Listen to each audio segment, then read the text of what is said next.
तमिलनाडु के कुन्नूर में हेलीकॉप्टर हादसे में सीडीएस जनरल बिपिन रावत और उनकी पत्नी मधुलिका रावत का निधन हो गया। उनके निधन से पूरे देश में शोक की लहर दौड़ गई है। सेना के जिस हेलीकॉप्टर में सीडीएस बिपिन रावत थे, उसमें उनकी पत्नी समेत 12 लोग थे। हादसे में खराब मौसम होने की वजह से हेलीकॉप्टर क्रैश हो गया, जिसमें 13 लोगों की दर्दनाक मौत हो गई। नम आंखों से देश इन वीरों को याद कर रहा है। सीडीएस बिपिन रावत अपनी जांबाजी, वीरता, अदम्य साहस, रणनीतिक कौशल के लिए हमेशा याद रखे जाएंगे। उनके दूरदर्शी फैसलों ने भारतीय सेना को नई ताकत दी है। जनरल बिपिन रावत की 2 बेटियां हैं। इस हादसे में बेटियों ने एक ही झटके में अपने माता पिता को खो दिया। जनरल बिपिन रावत की बेटियां हूबहू अपनी मां मधुलिका जैसी दिखती हैं। आइए आपको बताते हैं उनके परिवार के बारे में। बिपिन रावत का निधन देश के लिए बहुत बड़ी क्षति है। उनके योगदान, अदम्य साहस को पूरा देश कभी नहीं भूल पाएगा। लेकिन ये घड़ी सबसे ज्यादा मुश्किल है बिपिन रावत की बेटियों के लिए, जिन्होंने इस हादसे में अपने माता पिता को हमेशा के लिए खो दिया। सीडीएस जनरल बिपिन रावत और मधुलिका रावत की 2 बेटियां हैं, कीर्तिका और तारिणी। कीर्तिका बड़ी बेटी हैं, उनकी शादी हो चुकी है और वो मुंबई में रहती हैं।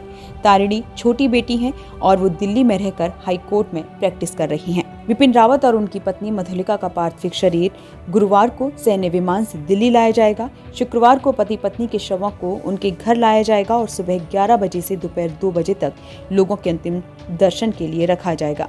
इसके बाद कामराज मार्ग से दिल्ली कैंटोनमेंट के बराड़ चौराहा शमशान घाट तक अंतिम यात्रा निकाली जाएगी। यहाँ पर अंतिम संस्कार होगा। हादसे के वक्त वायुसेना के हेलीकॉप्टर में 14 लोग थे, जिनमें 13 की मौत हो गई।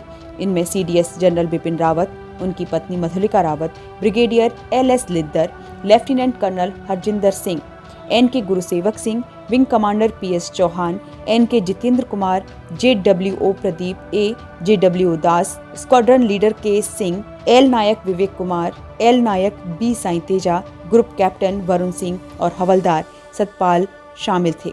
हादसे में केवल ग्रुप कैप्टन वरुण सिंह ही जीवित बचे हैं। उनका इलाज किया जा रहा है। कैसे क्रैश हुआ बिपिन रावत का helicopter? Chief of defence staff general Bipin Rawat को ले जा रहा भारतीय वायुसेना का Mi-17V5 हेलीकॉप्टर सेना के बेहतरीन हेलीकॉप्टर्स में से एक है। रशियन हेलीकॉप्टर की कंपनी कजान इसे बनाती है। अब तक हादसों के कारणों पर कोई आधिकारिक जानकारी सामने नहीं आई है, लेकिन प्रारंभिक तौर पर बताया जा रहा है कि हेलीकॉप्टर क्रैश होने की वजह कुन्नूर का खराब मौसम रहा। लेकिन ये helicopter night vision, auto pilot mode और वेदर रडार से लैस है। ऐसे में हादसे पर सवाल उठ रहे हैं। जिस वक्त और जिस जगह ये हादसा हुआ, वहाँ घना जंगल है। पहाड़ी इलाका होने और लो विजिबिलिटी की वजह से ही हेलीकॉप्टर क्रैश होने की बात कही जा रही है। आपको बता दें कि वेलिंगटन का हेलीपैड जंगल और पहाड़ी इलाकों से घिरा हुआ है, इसलिए पायलट के लिए इसे दूर से देख पाना मुश्किल होता है। बताया जा रहा है कि कम विजिबिलिटी की वजह से ये कम ऊंचाई पर उड़ रहा था। लैंडिंग पॉइंट से दूरी कम होने की वजह से भी हेलीकॉप्टर काफी नीचे था। नीचे घने जंगल थे, इसलिए क्रैश लैंडिंग भी फेल हो गई। इस हेलीकॉप्टर के पायलट ग्रुप कैप्टन और CO रैंक के अधिकारी थे। ये सेना के सबसे काबिल पायलट्स में से एक होते हैं।